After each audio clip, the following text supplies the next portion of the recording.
Pre-Natal Period or Conception to Birth. The journey of life starts with a fascinating race of billions of sperm that drives to reach a finish line, but only one can make it closer to the end. When it reaches the peak, conception occurs. Half of man's and half of the woman's chromosomes combine that form a new human life. In just a single sperm that unites with an egg begins the story of all of us. The first stage in the developmental stage is the prenatal period that occurs before birth. It includes the development of the embryo from conception to birth, and it involves growth to a single cell. The three stages are germinal, embryonic, and fetal. The germinal stage occurs the first 2 weeks. During this stage, the zygote begins to divide and make its way down the fallopian tube to the uterus.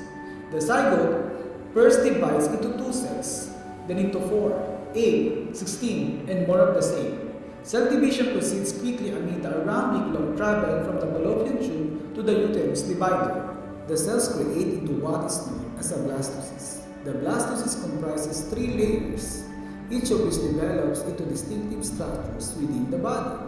First is the skin and nervous system, ectoderm, stomach-related and respiratory systems. And third is mesoderm, the muscle and skeletal systems. When implantation is successful, hormonal changes stop the typical menstrual cycle and cause completeness to have physical changes. In the embryonic stage, the mass of cells is known as an embryo. The starting of the 3rd week after conception marks the beginning of the embryonic period, a time when the mass of cells gets to be unmistakable as a human. The embryonic organization plays a vital part in the improvement of the brain. Over the following few days, more edge brain and overlay internal until an empty tube is shaped.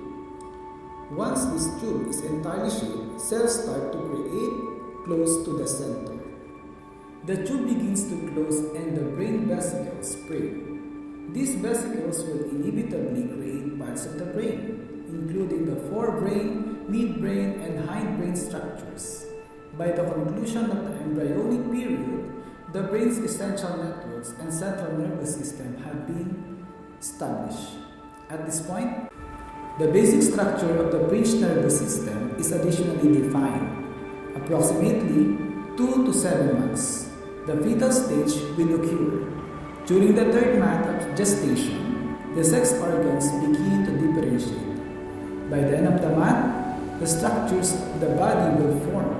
Amidst the period from 7 months until birth, the fetus proceeds to develop, put on weight, and plan for life exterior the womb. The lungs start to expand and contract and planning the muscles for breathing. Infancy, from birth to 2 years. Normal infants are proficient in sensation or respond to sensory information in the external world at the stage of infancy. Motor skills or behavioral abilities develop in combination with physical growth. In other words, infants must learn to engage in motor activities within their changing bodies. 2 types of motor skills. Gross motor skills. The baby uses the large muscles in the body. While fine motor skills, the baby uses the small muscle in the body.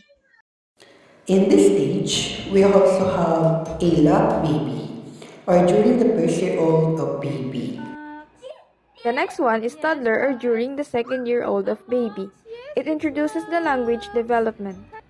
Lastly, formative years or first 3 years in human development. Dr. John Bowlby and attachment theory.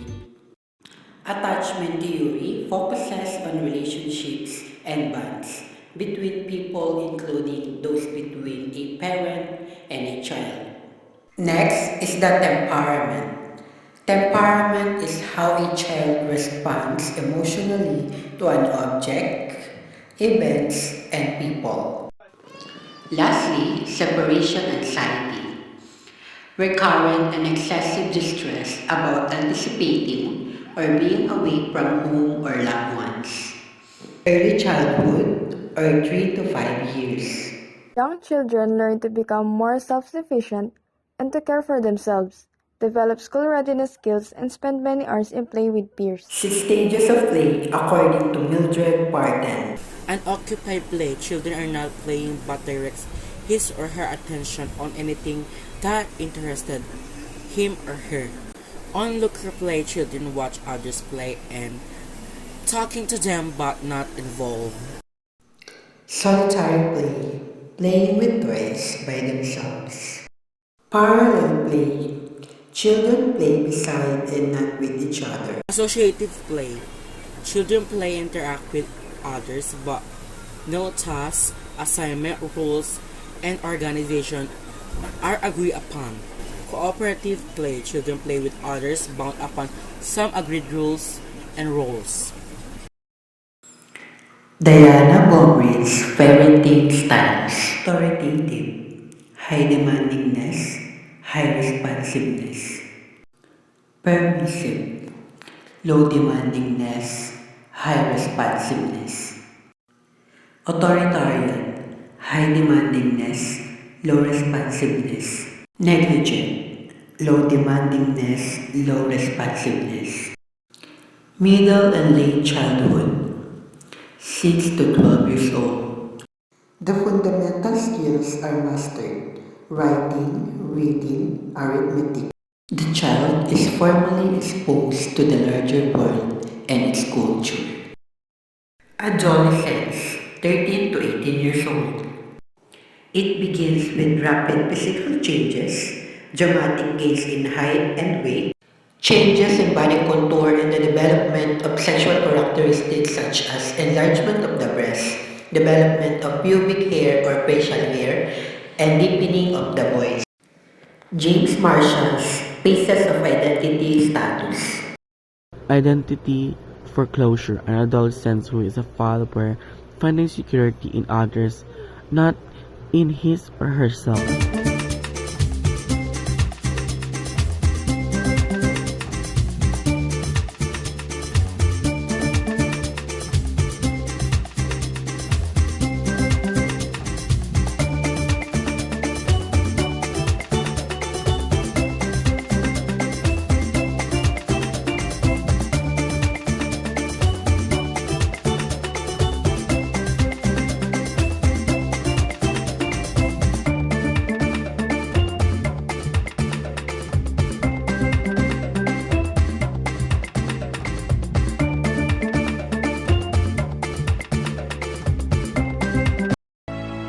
Moratorium, an adolescent's surgery.